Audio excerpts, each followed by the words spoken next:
I wonder if anyone clicked on this video titled 5 Problems with Austrians and expected a nationalistic rant. You know, those damn Austrians finally taken down a peg. No one's ever criticized anyone from Austria. This video is, of course, going to be about the Austrian School of Economics.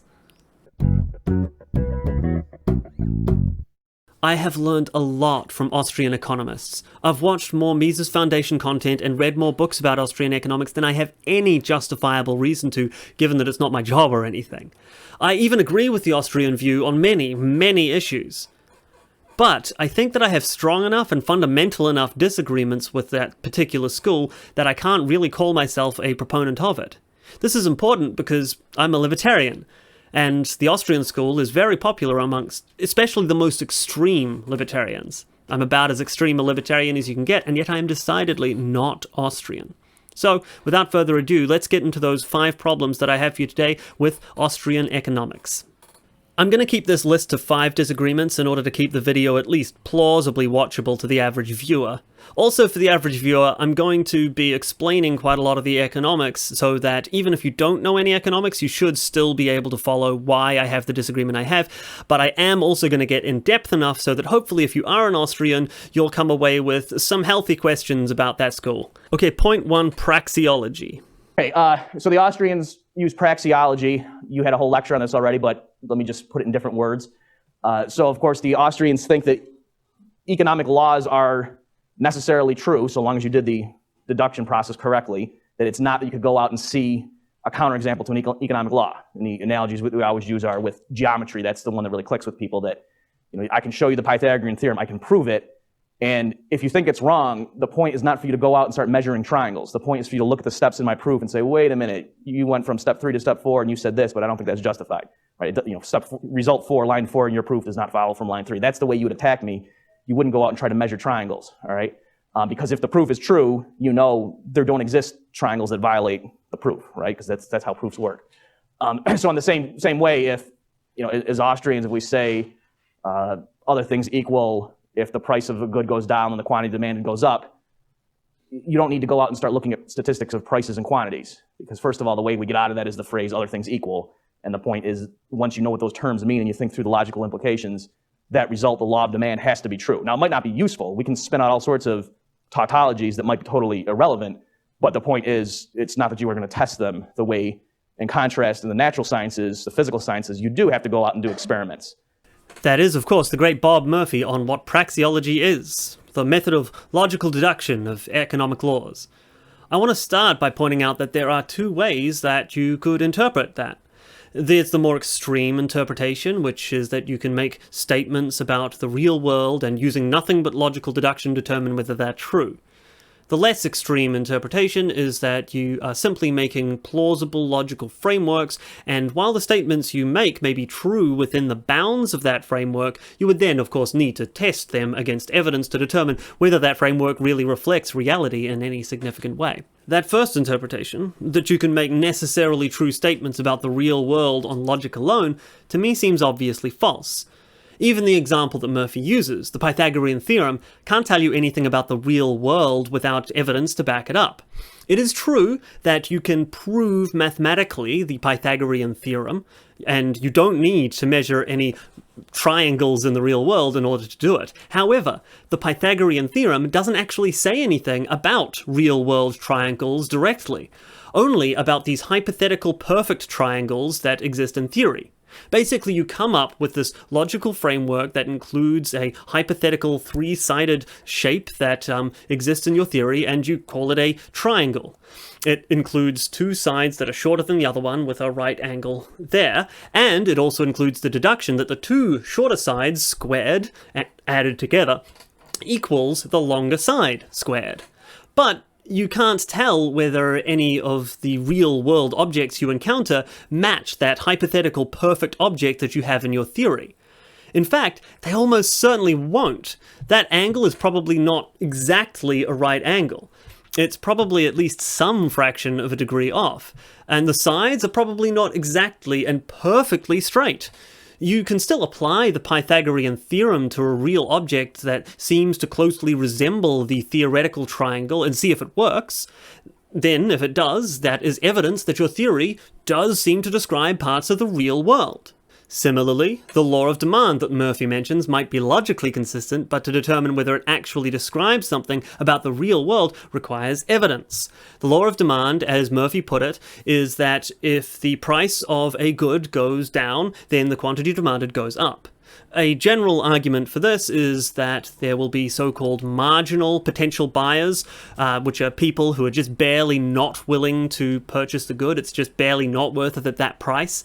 And therefore, if you lower the price a little, those people will change their minds and purchase the thing. The people who already bought the object before thought that the price was worth it, and so you add them to these new buyers, and so the total quantity demanded is higher at the lower price. This is a logically consistent framework, but it doesn't necessarily say anything about the real world. Perhaps the lower price will drive away customers who would otherwise have purchased the product because they feel a cheap product must mean a crappy product. Now, I realize that Murphy already gave his preemptive response here. The law only applies if all else is equal. If people value the product more with a higher price sticker on it, then that just means a product with a price sticker on it that's higher is a different product entirely than the one with the lower price sticker. And this is fine as a response, but it shows that you're not really saying anything about the real world here. You're saying something about the theoretical constructs that may or may not resemble any aspect of reality. How do you know that all else is ever going to be equal?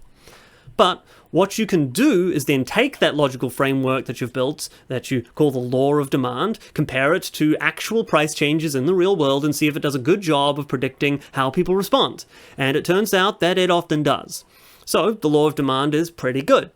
But this is the second interpretation we're talking about now. This is just using logic to construct plausible ideas about how the world might work and then testing them against the evidence. Now, of course, Murphy does seemingly acknowledge this in that clip. He says that the logical structures we create may not be useful, even if they're tautological. So why do I bother to debunk the first interpretation if that's not even the one that Murphy uses? Well, if praxeology doesn't imply that we can make necessarily true statements about the real world on logic alone, then it's no different from mainstream economics. In mainstream economics, as Bob pointed out, they make assumptions, work through the logical implications of those assumptions, and then test those implications against the evidence to see if their economic theory matches economic reality.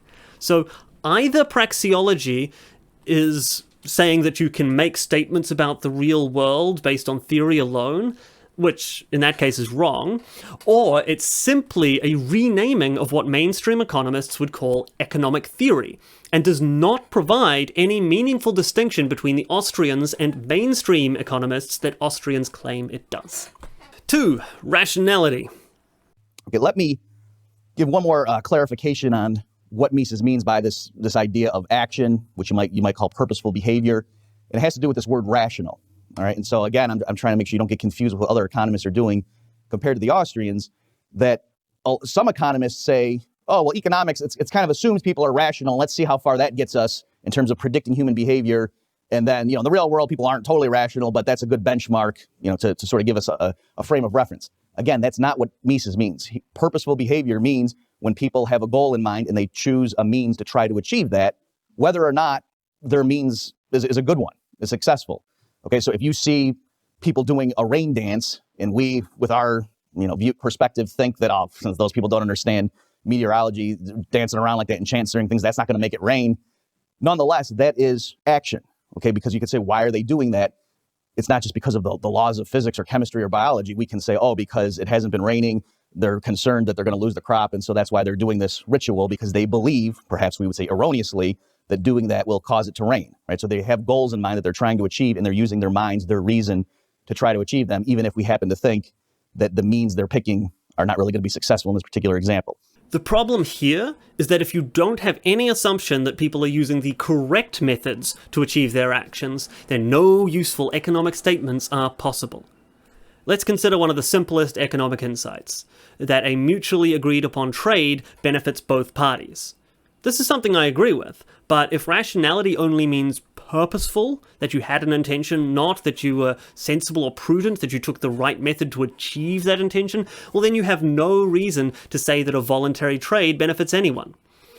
I might think that a voluntary trade is going to benefit me, but afterwards I may discover that it didn't. To go with a more Chicago school rationality assumption, I'm going to turn to David Friedman's definition of economics in his book Hidden Order. Economics is that way of understanding behavior that starts from the assumption that individuals have objectives and tend to choose the correct way to achieve them. With this assumption, you can say that a mutually agreed upon trade benefits both parties, or at least that it tends to. You might say that this assumption isn't always true, and that sometimes people do make consistent and dire mistakes, and I would agree, the practice of rain dances being a good example. However, the rationality assumption as I just read it out is true enough for many purposes. Most people successfully purchase food to sate their hunger, consume media to assuage their boredom, successfully purchase shelter to shield them from the elements. Evidence for this is the fact that most people report enjoying at least some of the media they've consumed. The vast majority of people have somewhere to live, and almost nobody starves to death. So the rationality assumption seems to hold well enough to explain purchasing decisions in consumer goods, at least to some significant degree. In the stock market and other capital goods markets, the assumption for rationality holds even better because those who do not make good purchasing decisions in those markets end up with less money to invest in the future. So the average dollar spent on capital is spent very rationally by the definition that I read out. Again, no, this is not always true, and there will be times when this assumption fails us. But remembering our discussions on the applicability of logical frameworks, there are times when the Pythagorean theorem fails us too. The rationality assumption is part of a logical framework that we are trying to apply to reality. And I might add, it's a framework that has an imperfect but highly successful track record of describing the real world. Unlike the weaker Austrian rationality assumption, which, if we're being consistent, really can't be used to get any understanding of economics at all. If we don't assume that people's actions are to some degree rational, then the things that they actually do cannot be assumed to have any connection at all to the things that they want. We can ask the guy who's doing that funny dance why he's doing it, and he might say that it's to make it rain, but why are we assuming that his speech act was a successful attempt on his part of telling us why he's dancing? Perhaps he meant to say it was to stop it from raining.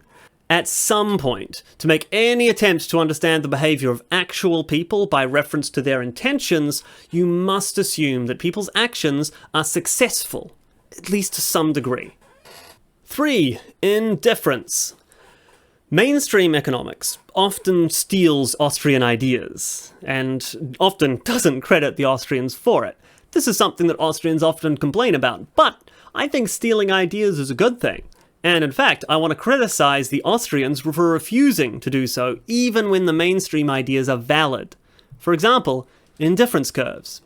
First, a quick explanation of what indifference curves are. Consider a graph with a different good represented by each axis. We can put you at any point on this graph, and at each point you will have some bundle of x and y. The further to the right you are, the more of good x you have, the further up you are, the more of good y you have. Goods X and Y can be cheese, computers, houses, gallons of petrol, or anything else. All we assume is that they are goods as opposed to bads, meaning you will always want more of them. If you want less of something, then it's not a good, and we're only talking about goods here. Let's start you off at x3, y1. You have 3 x's and 1 y. You're glad to have them, because they are goods. Now consider your position at x3, y1 compared to the point at x3, y2. You would prefer to be at this new point. We know this because the points are identical except that one has more of one of the goods. If you preferred having less of some of those goods, then they would not be goods. Okay, so what if, still at your position at x3, y1, you were offered the opportunity to trade it for x2, y4? In this case, we can't be sure which bundle you value more. It depends on whether you'd rather keep your third x or gain another 3 y's. Let's say you prefer x2, y4. You would then accept the offer and be better off.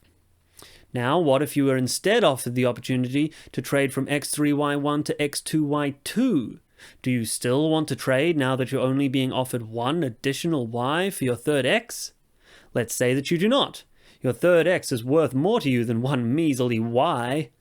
Well, what if you're offered x2y3 for your x3y1? Perhaps in this case, you're humming and hawing and you're definitely less confident that you'd be willing to trade, but ultimately you accept and you are slightly better off for it. As you can see, as the offer gets lower and lower in terms of the y's to your x, you become less and less sure about whether you want to make the trade, and by the time we get down to x2y2, you're no longer willing to do so. So there must be a turning point somewhere between x2y2 and x2y3, where you go from wanting to trade to not wanting to trade. Maybe that point is x2y2.5. Any lower than that and the deal is off. Any higher and it's still on. Introspectively, we know that we sometimes feel indifferent between different options. And this turning point is the only place that indifference could possibly come from on this graph. Because as we just established, any lower and we know you prefer the other bundle less, any higher and we know you prefer it more. So it must only be at this turning point that you are indifferent. We now have 2 points between which you are indifferent, and you could repeat the process exactly the same way for different amounts of x to hypothetically trade. We would then find more and more bundles of goods that we equally value to x3, y1. Fill in enough of these points and you will start to see a distinct curve of indifference. If we were to repeat the process with other starting points, we could construct more and more of these indifference curves. There are a lot of useful things that we can reason about the shape of these curves. For example, they can't possibly go upwards along the x-axis. The reason being that this would create 2 points on the same indifference curve when one is simply better than the other in terms of just having the same of one kind of good and more of the other. You can't be indifferent between those 2 points because indifference is when you don't prefer one. We also know that they can't cross each other, because that would mean that there are 2 points that are identical to one another, and there's another point that is identical to one of those other ones, therefore being identical to the first one, and that other point is going to be behind, or strictly worse than, the original point. They can't both be the same as and better than one another, and therefore indifference curves cannot cross.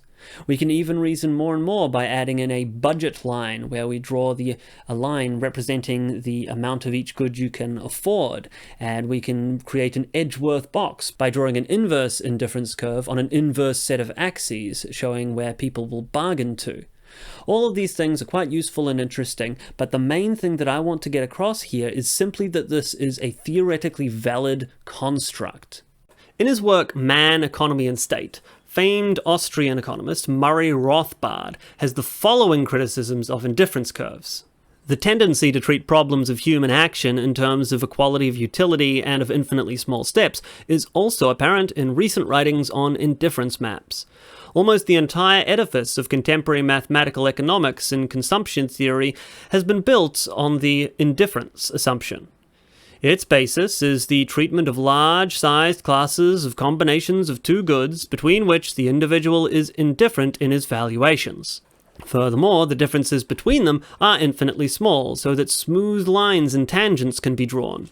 The crucial fallacy is that indifference cannot be the basis for action.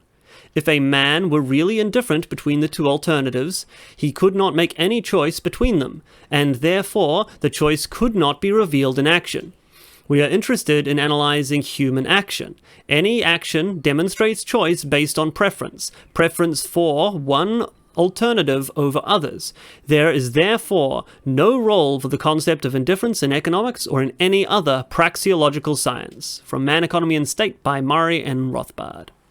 Rothbard is correct that indifference cannot be the basis for action. But that is literally the point of an indifference curve. It's the point at which you stop acting. Remember, we got our indifference curves by finding that point at which you were no longer willing to make the trade. Anyway, Rothbard continues.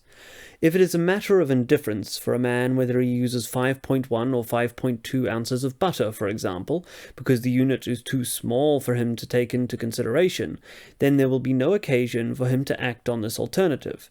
He will use the butter in ounce units instead of tenths of an ounce. For the same reason, there are no infinitely small steps in human action. Steps are only those that are significant to human beings. Hence, they will always be finite and discrete. There are two problems here. First, even if we accept that you can't have infinitely small steps of valuation, that would just mean that the indifference curve would be jagged rather than a smooth curve. If you zoom in far enough, like on a curve on a computer screen, then the pixels here would analogize nicely for discrete steps of valuation. And also, like a curve on a computer screen, it's still perfectly valid to treat it as a real curve for many purposes. And even when it isn't valid to treat it as a curve, because those discrete steps become important, that doesn't mean you can't map indifference. It just means that your map will be jagged rather than curvy. But the second problem is that there is a certain sense in which humans do value things in infinitely small steps. Let me give you a hypothetical. Now, the hypothetical isn't meant to be totally realistic as it will involve time machines, but I think you'll see how the point it establishes still stands. Okay? Let's say that I offer you a drink for $1. You take a look at the drink and then politely decline because you think it's too small a drink to be worth $1. I want to see how much bigger I'd need to make that drink before you'd be willing to accept it. And you might think that a single drop would be ineffective because you couldn't possibly tell the difference between a drink with one more or one less drop in it. But you'd be wrong. To prove this, I go back in time and add one additional drop to the drink before I show it to you. Everything, therefore, because of the time machine, will be identical. Everything is the exact same, except that the drink is one drop larger. If you still decline, I go back in time and repeat this process, adding one drop per trip, until eventually you accept the drink. Now, the only difference on that final trip, where you finally accept the drink, is a single drop. If there is any amount of drink that you would be willing to accept for that $1, then there must be a point at which that final drop makes the difference. Now, a drop is not an infinitely small step either. But how small could a hypothetical step be before it could not possibly make a difference with our time machine hypothetical?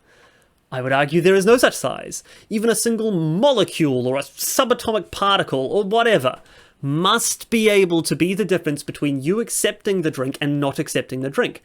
Therefore, in some sense, we do value things in infinitely small steps.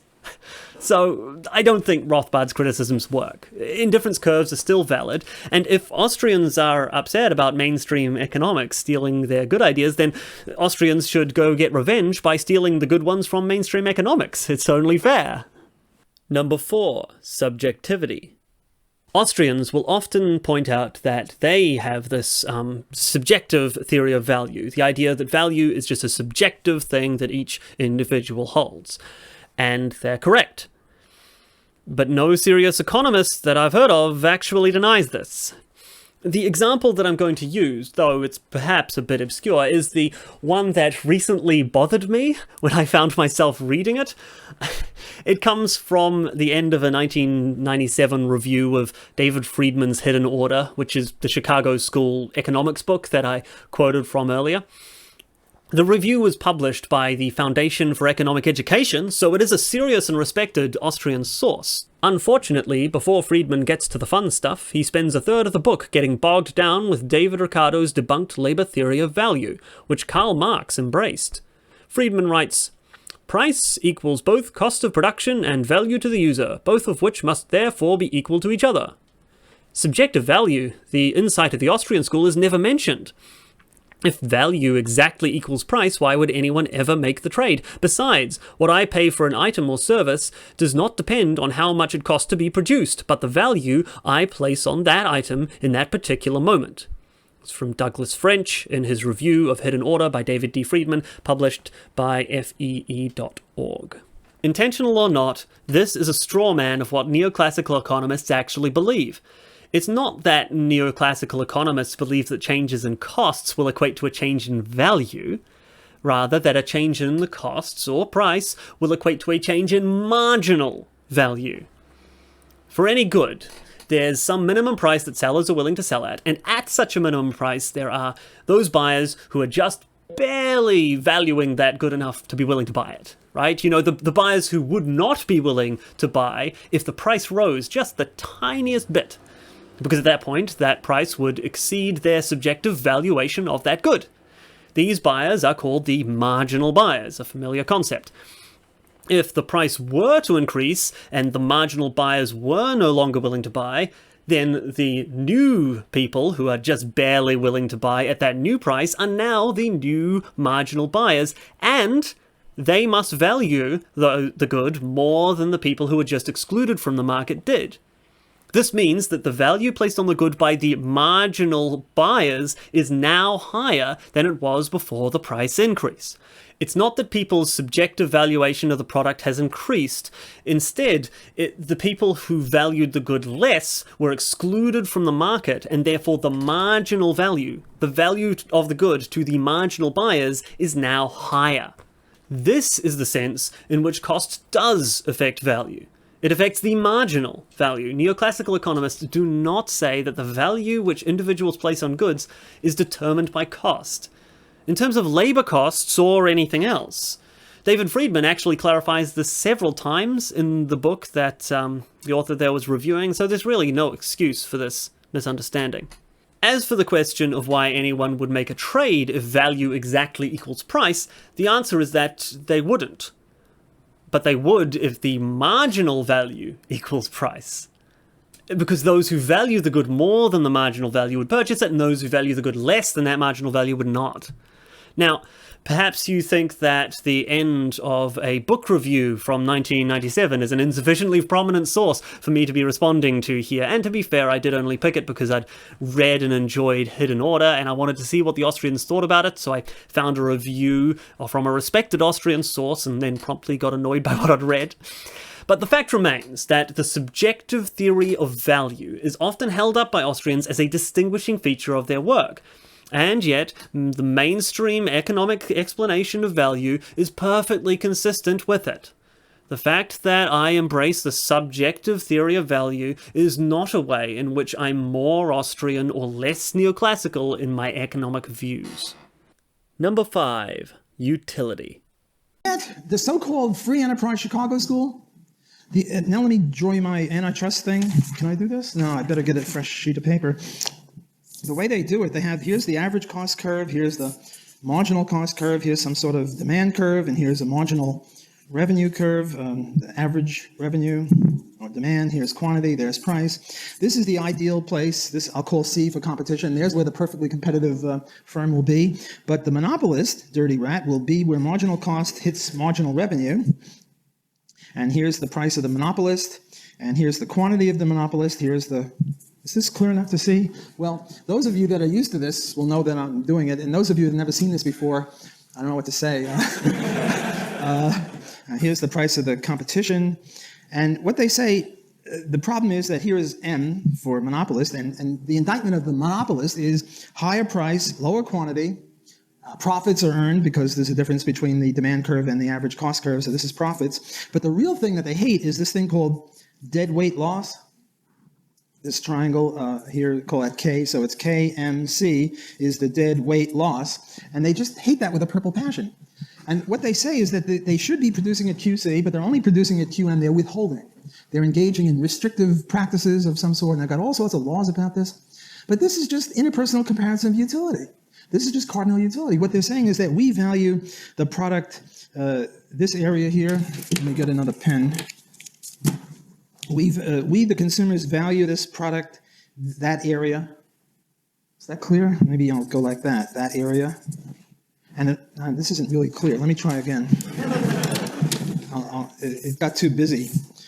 Okay, so here's marginal cost, average cost, demand, marginal revenue.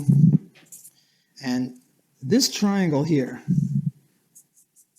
is the dead weight loss triangle. And what they're saying is we should be producing QC, we're only producing QM, and therefore there's a misallocation of resources. Now think of it in terms of Tiger Woods. Tiger Woods engages in, 8 tournaments a year. And what they're saying is he really should engage in 12 tournaments a year, because we value the extra 4 tournaments more than he values the disutility of the extra 4 tournaments. Now, come on. I had a full head of hair before I saw this, and look at me now. I mean, this is nonsense. This is nonsense on stilts. This is crazy. This is cultish, religious. I don't mean to diminish religion. Cultish. I mean, this is horrible stuff. So, strictly speaking, monopoly theory does not necessarily rely on interpersonal value comparisons. So long as all you conclude is that a monopoly can be expected to result in less production, price discrimination, and/or arbitrage, then you're just making positive claims about what will happen. You're not interpersonally comparing utility or value. Utility is just another word for value in economics. But when an economist uses that monopoly theory to say that a monopoly is worse than a non-monopoly, then okay, now there's an interpersonal value comparison. But so what? Now, I do get that interpersonal utility is not the same as intrapersonal utility. Normal intrapersonal utility is just a theoretical construct we use to understand your behavior.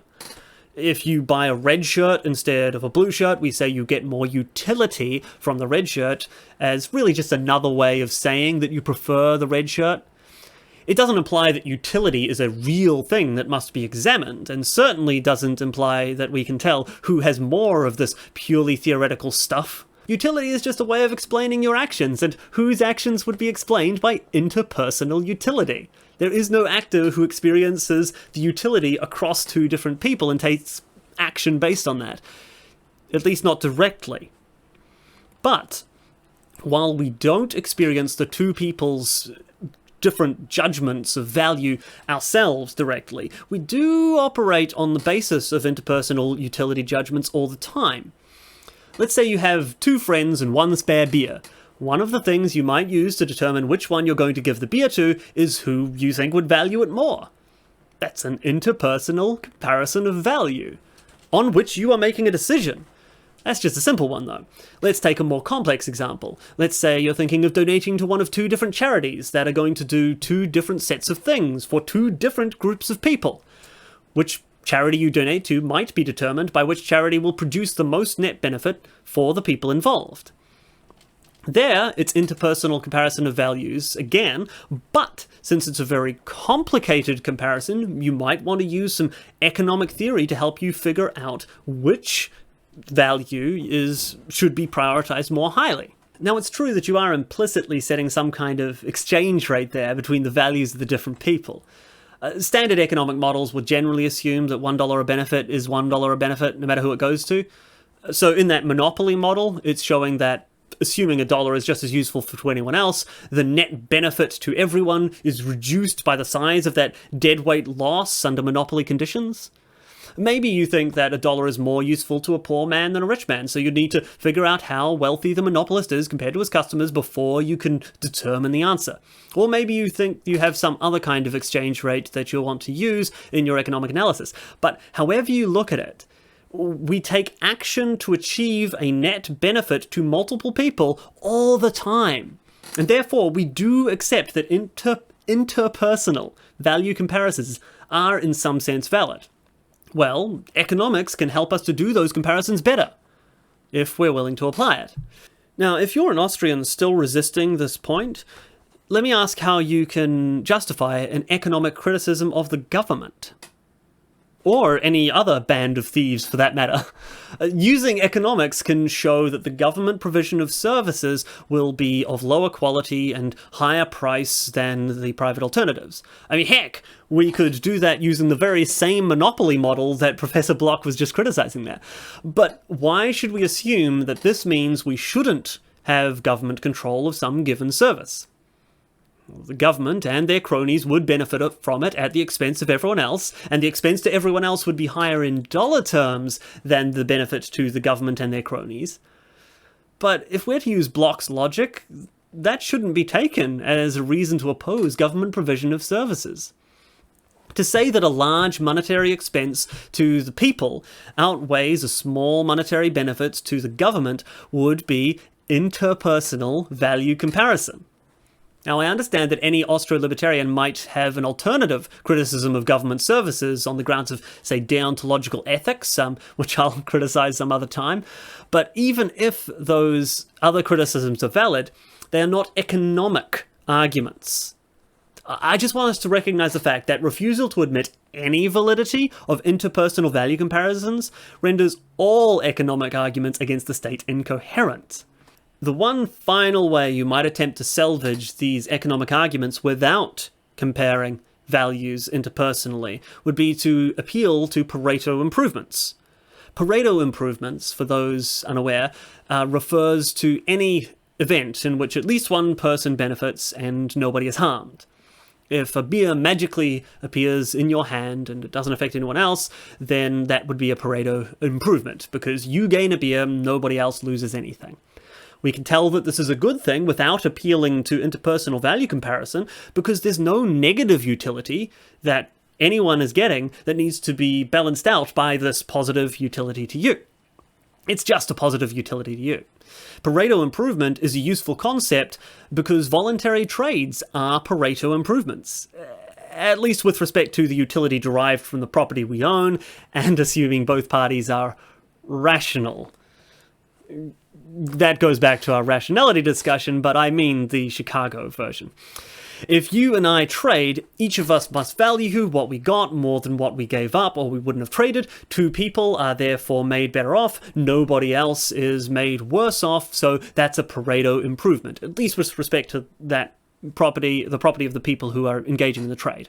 So to use that Pareto improvement idea to make an economic argument against non-voluntary interactions like theft or being taxed to pay for government services, the idea is that you could do it without comparing value interpersonally by simply pointing out that the Pareto improvement reasoning doesn't apply to non-voluntary interactions. At least one party did not consent to the interaction, therefore we can't say that it's a net improvement without interpersonally comparing the values and declaring the utility gained by the voluntary participant, those who receive government services, outweighs the utility lost by the non-voluntary participant, the taxpayer. However, the problem with this argument is that the Pareto improvement concept also can't say that a non-voluntary interaction is not a net benefit. It can show it's not a Pareto improvement, but it can't show that we shouldn't do it.